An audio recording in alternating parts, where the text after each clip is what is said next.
नमस्कार साथियों। तो मैं प्रभाकर द्विवेदी, सबसे पहले आप सभी को बहुत बहुत शुभकामना, हार्दिक बधाई कि आप सभी का जो ये आंदोलन चल रहा था उसमें आपकी विजय हुई। 7 सूत्री मांगों में लगभग 4 आपकी मांगें पूरी हो गई हैं। तो उन मांगों के बारे में ये जो मिनट्स आए हैं इनको हम विस्तृत आपको बताते हैं। तो ये पत्र जारी हुआ है अपर मुख्य सचिव चिकित्सा स्वास्थ्य एवं परिवार कल्याण उत्तर प्रदेश शासन की अध्यक्षता में दिनांक 6/12/2021 को आयोजित बैठक की कार्यवृत्त। तो ये जो 6/12/2021 को बैठक हुई थी उसमें जो निर्णय लिए गए हैं, जो मिनट्स जारी हुए हैं जो मांगों के सापेक्ष, तो उनके बारे में हम आपको बताते हैं। अपर मुख्य सचिव चिकित्सा स्वास्थ्य एवं परिवार कल्याण उत्तर प्रदेश शासन महोदय की अध्यक्षता में दिनांक 6/12/2021 को बैठक का आयोजन किया गया, जिसमें मिशन निदेशक राष्ट्रीय स्वास्थ्य मिशन उत्तर प्रदेश लखनऊ, वित्त नियंत्रक राष्ट्रीय स्वास्थ्य mission Uttar Pradesh Lucknow doctor Nishant Bhardwaj, OSD अपर मुख्य सचिव चिकित्सा स्वास्थ्य एवं परिवार कल्याण उत्तर प्रदेश शासन श्री धर्मेंद्र कुमार, वरिष्ठ प्रबंधक वित्त एनएचएम तथा राष्ट्रीय स्वास्थ्य मिशन कर्मचारी संघ उत्तर प्रदेश के प्रतिनिधि सम्मिलित हुए। बैठक का कार्यवृत्त का विवरण निम्नवत है। नंबर 1, बेनियमितीकरण समायोजन व असृजित पदों का विभाग में सृजन। संघ द्वारा राष्ट्रीय स्वास्थ्य मिशन उत्तर प्रदेश के अंतर्गत तैनात संविदा कर्मचारियों को अन्य राज्यों की तरह नियमित अस्थायीकरण किए जाने तथा संविदा के सापेक्ष जो पद स्वास्थ्य विभाग में सृजित नहीं है उन पदों का सृजन किए जाने हेतु अनुरोध संगठन द्वारा किया गया। तो तत्क्रम में बैठक में अवगत कराया गया। तो और उसके जवाब में क्या कहा विभाग ने कि स्वास्थ्य विभाग के अंतर्गत रिक्त पदों पर भर्ती प्रक्रिया आयोग के माध्यम से की जाती है। ठीक है, अतः नियमित पद के सापेक्ष बेनियमितीकरण समायोजन किए जाने हेतु राष्ट्रीय स्वास्थ्य मिशन उत्तर प्रदेश में कोई प्राविधान नहीं है। तो उसके लिए इन्होंने स्पष्ट मना कर दिया। दूसरे नंबर पे है वेतन पॉलिसी एवं वेतन विसंगति। संघ द्वारा राष्ट्रीय स्वास्थ्य मिशन उत्तर प्रदेश के अंतर्गत कार्यरत समस्त कर्मियों हेतु कोई वेतन पॉलिसी ना होने के कारण मानदेय में व्याप्त विसंगति को समाप्त किए जाने का अनुरोध किया गया। तो ये हमारी तरफ से यानी कि संगठन की तरफ से मांग थी। चूंकि राष्ट्रीय स्वास्थ्य मिशन उत्तर प्रदेश के अंतर्गत वर्तमान में कुल 630 से अधिक पदनाम जो पोस्ट हैं वो 630 से अधिक हैं के सापेक्ष लगभग 97,000 यानी 97,000 पद स्वीकृत हैं और वेतन विसंगति की प्रक्रिया विस्तृत प्रक्रिया है। इन्होंने कहा कि ये बहुत लंबी चौड़ी मांग है जिसे चरणबद्ध प्रक्रिया से समाप्त किए जाने हेतु संबंधित अनुभाग एवं कमेटी द्वारा कार्य किया जा रहा है। इस पर इसके जवाब में इन्होंने कहा कि 630 तरह के पद हैं और 97,000 लोग उसमें कार्य कर रहे हैं लगभग।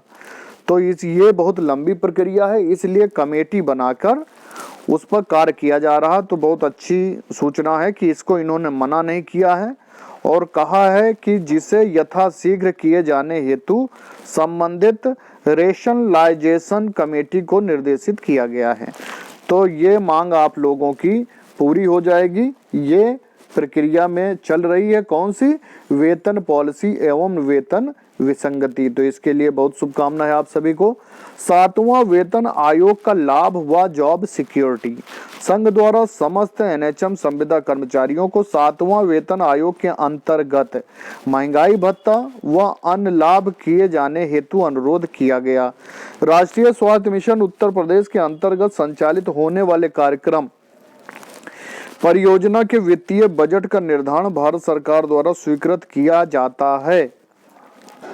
अतः उक्त विषय पर भारत सरकार से विचार विमर्श के उपरांत ही कोई निर्णय लिया जाना संभव होगा।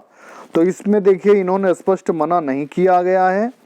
इन्होंने कहा कि जो बजट है वो उसका निर्धारण भारत सरकार द्वारा किया जाता है, तो हम उनसे इसके बारे में विचार विमर्श करके इस पर निर्णय लेंगे। तो ये भी पॉजिटिव साइन है। इस पे उम्मीद की जाती है कि ये भी भविष्य में मिलेगा। रिक्त पदों पर गैर जनपद स्थानांतरण, तो ये ट्रांसफर से संबंधित है। इसमें क्या कहा है कि संघ द्वारा संज्ञान में लाया गया कि वर्तमान में राष्ट्रीय स्वास्थ्य मिशन उत्तर प्रदेश के अंतर्गत कई अल्प वेतन वर्ग के महिला कर्मचारी अपने गृह जनपद से दूर तैनात हैं, जिसकी वजह से उन्हें अपने कार्य संपादन करने में कठिनाइयों का सामना करना पड़ रहा है। जनपदों में संविदा कर्मियों की नियुक्ति जिला स्वास्थ्य समिति के अधीन है, ये इन्होंने बताया। एवं संविदा कर्मी का किसी अन्य जनपद में स्थानांतरण वैध नहीं है। समय समय पर संविदा कर्मियों द्वारा स्थानांतरण हेतु प्राप्त ज्ञापनों अनुरोध का संज्ञान लेते हुए वर्तमान में राष्ट्रीय स्वास्थ्य मिशन उत्तर प्रदेश के अंतर्गत कार्यरत संविदा कर्मियों हेतु पारस्परिक पुनर्नियुक्ति का प्राविधान किया गया है। बैठक में उक्त विषय का संज्ञान लेते हुए परिस्थिति का विश्लेषण किए जाने हेतु अपर मिशन निदेशक की अध्यक्षता में कमेटी गठित किए जाने हेतु निर्देशित किया गया है। तो इसके उत्तर में इन्होंने कहा कि इस समय जो आपको पता है पुनर्नियुक्ति और म्यूचुअल ट्रांसफर चल रहा है और बाकी जो रिक्त पद हैं उसके लिए ये अभी संज्ञान में लेकर कमेटी गठित करके आगे का निर्णय लिया जाएगा। आउटसोर्स नीति में क्या कहा गया है कि संघ द्वारा राष्ट्रीय स्वास्थ्य मिशन के अंतर्गत आउटसोर्स के माध्यम से कार्यरत कर्मियों को जिला स्वास्थ्य समिति राज्य स्वास्थ्य समिति में समायोजित किए जाने हेतु अनुरोध किया गया। ये डिमांड है संगठन की, जिस पर अवगत कराया गया कि राष्ट्रीय स्वास्थ्य मिशन के अंतर्गत वर्तमान में आउटसोर्स कर्मियों को समायोजित किए जाने का प्राविधान नहीं है। MCTS ऑपरेटर पर विचारोपरांत उचित निर्णय लिया जाएगा। तो इन्होंने MCTS ऑपरेटर के लिए कहा है कि इनको जो है विचार करके इन पर निर्णय लिया जाएगा। तो इनके लिए जो MCTS ऑपरेटर है इनके लिए शुभ सूचना है, उम्मीद है कि इनके लिए हो सकता है लाभ मिले। और छठे नंबर पे है बीमा पॉलिसी। क्या है बीमा पॉलिसी, इसे समझते हैं। संघ द्वारा यानी NHM उत्तर प्रदेश के अंतर्गत समस्त कर्मियों हेतु एक्सीडेंटल एवं चिकित्सा बीमा कराए जाने हेतु अनुरोध किया गया। उक्त के क्रम में अवगत कराया कि राष्ट्रीय स्वास्थ्य मिशन उत्तर प्रदेश के अंतर्गत कार्यरत समस्त कर्मियों हेतु एक्सीडेंटल एवं चिकित्सा बीमा कराए जाने हेतु पूर्व से ही संबंधित अनुभाग द्वारा प्रचलन में है, जिसकी प्रक्रियाधीन है वह उसे शीघ्र पूर्ण किए जाने एवं अगले वित्तीय वर्ष में लागू किए जाने हेतु संबंधित को निर्देशित किया गया। तो बीमा पॉलिसी लगभग आप सबकी जो एक्सीडेंटल और चिकित्सा बीमा है ये पहले से ही प्रक्रियाधीन है और आप सबके धरने प्रदर्शन आंदोलन से इसमें गति आ गई है और इन्होंने कहा है कि शीघ्र पूर्ण हो जाएगी और नहीं तो अगले वित्तीय वर्ष यानी अप्रैल से तो लागू कर ही दिया जाएगा।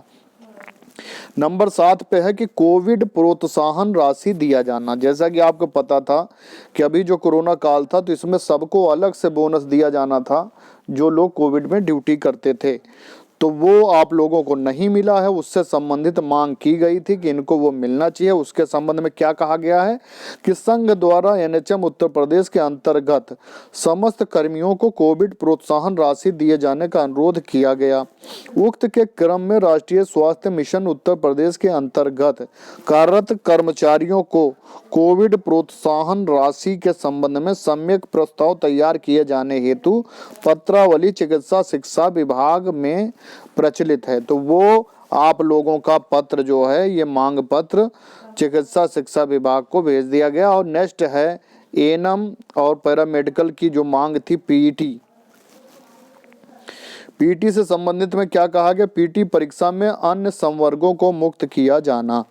तो इसमें संघ के प्रतिनिधियों द्वारा आयोग द्वारा आयोजित पीटी परीक्षा में सभी संवर्गों को मुक्त रखे जाने हेतु अनुरोध किया गया। उक्त के क्रम में अवगत कराया कि उक्त परीक्षा आयोग द्वारा आयोजित की जाती है तथा उक्त विषय पर निर्णय लिया जाना राष्ट्रीय स्वास्थ्य मिशन उत्तर प्रदेश के परिधि में नहीं है, परंतु इस पर सहानुभूति पूर्वक विचार हेतु आयोग को पत्र पुनः संदर्भित किया जाएगा। जैसा कि आपको पता है कि पीटी से एएनएम और प्लस जो लैब टेक्नीशियन, इनको सबको मुक्त करने के लिए पहले भी एनएचएम द्वारा पत्र भेजा जा चुका है और इन्होंने आश्वासन दिया है कि हम पुनः पत्र भेज देंगे और उस पर हम निवेदन करेंगे कि सहानुभूति पूर्वक विचार करके आप लोगों को इससे मुक्त रखा जाए। नंबर 9 पे है वार्षिक वेतन वृद्धि 10%। राष्ट्रीय स्वास्थ्य मिशन उत्तर प्रदेश के अंतर्गत कार्यरत संविदा कर्मियों को 10% वार्षिक वेतन वृद्धि का प्रस्ताव भारत सरकार को प्रेषित किए जाने के बिंदु पर अपर मिशन निदेशक राष्ट्रीय स्वास्थ्य मिशन उत्तर प्रदेश की अध्यक्षता वाली कमेटी द्वारा विचार किया जाएगा। तो ये है कि ये भी आप लोगों के लिए गुड साइन है, इस पे इन्होंने मना नहीं किया है, कहा कि इस पर भी विचार किया जाएगा और ये मिलने की उम्मीद है। अब अगला है लॉयल्टी बोनस। राष्ट्रीय स्वास्थ्य मिशन उत्तर प्रदेश के अंतर्गत लॉयल्टी एक्सपीरियंस बोनस की अधिकतम देयता संविदा कर्मियों को एक पद पर नियंत्रण कार्य करने हेतु 15%, जो कि संविदा कर्मी के पूरे सेवा काल में प्रथम बार निरंतर 3 वर्ष पूरा होने पर और 10% 5 वर्ष पूरा होने पर तथा शेष 5% प्रदान किए जाने का प्रावधान किया गया है। संघ द्वारा उक्त लॉयल्टी बोनस की व्यवस्था के अतिरिक्त प्रत्येक 3 वर्ष पर 10% का लाभ दिए जाने का अनुरोध किया गया है, जिसके क्रम में उक्त विषय पर अग्रिम कार्रवाई हेतु भारत सरकार से मार्गदर्शन अनुरोध किए जाने के संबंध में राज्य स्तर से पत्र प्रेषित किया जाएगा। तो इसमें क्या है, 3 वर्ष पे पहले से ही संविदा कर्मियों को 10% और 5 वर्ष पर 5% मिल रहा था, लगभग 15% इन लोगों को लॉयल्टी बोनस मिल रहा था। और इसमें यह कहा गया कि 3 वर्ष जब और बीतते हैं तो 10% और लाभ दिया जाए। ये मांग संगठन द्वारा की गई और इन्होंने अनुरोध किया तो एनएचएम कार्यालय द्वारा ये कहा गया है कि हम आपका पत्र जो है भेज देंगे अग्रिम कार्रवाई की हेतु। तो ये भी पॉजिटिव साइन है, इस पर उम्मीद है कि मिल जाएगा। उक्त के क्रम में संविदा कर्मी प्रतिनिधि मंडल ने आश्वासन दिया कि स्वास्थ्य सेवाओं को जनमानस तक पहुंचाने हेतु कार्य बहिष्कार नहीं किया जाएगा। तत्क्रम में निर्णय लिया गया कि इस संबंध में संविदा कर्मियों हेतु उत्पीड़नात्मक कार्रवाई नहीं की जाएगी। और सबसे बड़ी बात कि जो आप लोगों ने धरना दिया था और उस दौरान जब सभी लोग नाराज थे, जैसा कि हर बार धरने में होता है, तो इस बार आप लोगों के साथ कोई भी उत्पीड़नात्मक कार्रवाई नहीं की जाएगी। आप सभी लोग शांति से ड्यूटी करें और सबसे बड़ी बात, आप सभी का धरना कामयाब रहा। सभी मांगों के लिए सकारात्मक रवैया चल रहा है और ये धीरे धीरे करके आप लोगों को मिलेगा। सभी आप सब बधाई के पात्र हैं और आप सभी से यही कहना है कि आप सभी एकजुट जितना रहेंगे, जितना संगठन को मजबूत करेंगे, उतना ही ज़्यादा आपको लाभ मिलेगा। क्योंकि अलग अलग एक एक लकड़ियां रहती हैं और जब सब इकट्ठा हो जाते हैं तो वो बोझ बन जाता है और 10 लाठियां नहीं तोड़ी जा सकती। तो इसलिए आप एकजुट रहें अगर आप चाहते हैं कि आने वाला भविष्य आपका अच्छा रहे और दिन प्रतिदिन कर्मिक तरीके से आप निरंतर प्रगति करते रहें। तो उसके लिए ज़रूरी है कि आप सभी एकजुट रहें और संगठन को मजबूत करें, क्योंकि जब एकजुट रहेंगे तभी सरकार मानेगी। क्योंकि संगठन का मतलब है शक्ति और शक्ति का मतलब है कि अधिक से अधिक लोग संगठन के साथ जुड़े रहें। और जो लोग हमारे चैनल पर नए विजिट कर रहे हैं, चैनल को सब्सक्राइब कर रहे हैं, जिससे आपको सभी जरूरी सूचनाएं संगठन से संबंधित और आपके स्वास्थ्य विभाग से संबंधित मिलती रहेंगी। बहुत बहुत धन्यवाद।